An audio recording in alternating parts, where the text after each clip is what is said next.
What's up mga dudes? Kamusta? Welcome sa aking channel. Para sa video natin ngayon, kami ay magpapalitada ng pader na inasintahan namin nakaraan sa last video natin. Kaya ayan, dyan lang kayo, and kung ikaw ay bago lang sa aking channel, please do subscribe and hit the bell button para ma-notify ka sa mga bagong videos na tulad nito.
So ayan mga dudes, ito yung nagawa namin ngayon. Bali sinundan na namin yung ilalim.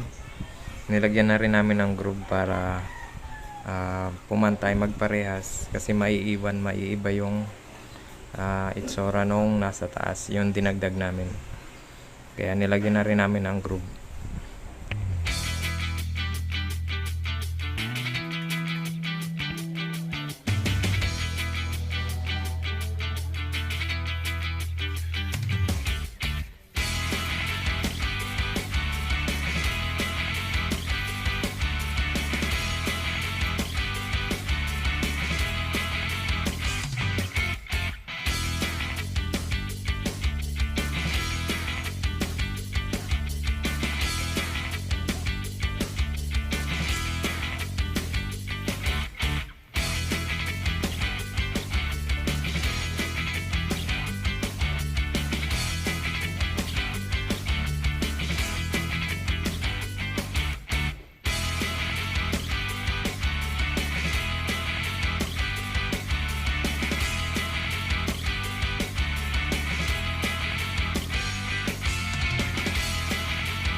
Ayan, tatapusin na namin yung paglalagay ng groove sa part na to mga dudes.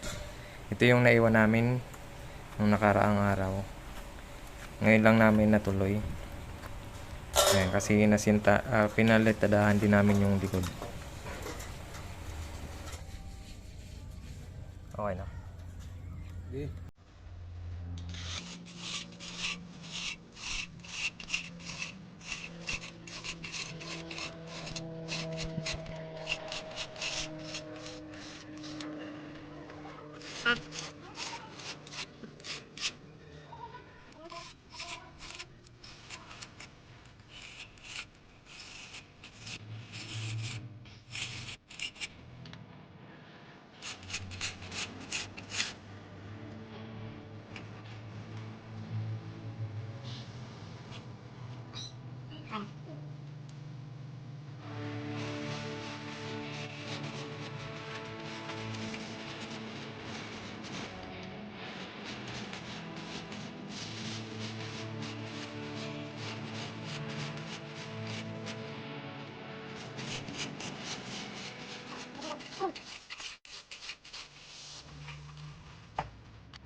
So ayan mga dudes, tapos na kami magpalitada at tapos na rin kami maglagay ng groove. Simple lang pala siya gawin. Gumamit lang kami ng C-Par lens bilang guide, tapos ginupit na stainless na galing sa gutter, yung ritaso, at tinupi namin at yun yung ginamit namin panglagay ng groove. Tapos ito naman yung harapan niya. Bali plain lang siya, naka-flat lang. Dito naman sa side na to, naglagay kami ng mga poste na pagkakapitan ng mga barbed wire. Ayan, para safe. Ayan, tapos binuhusan din namin yan, nakalubog yung tubo. Bali binasag namin yung pader.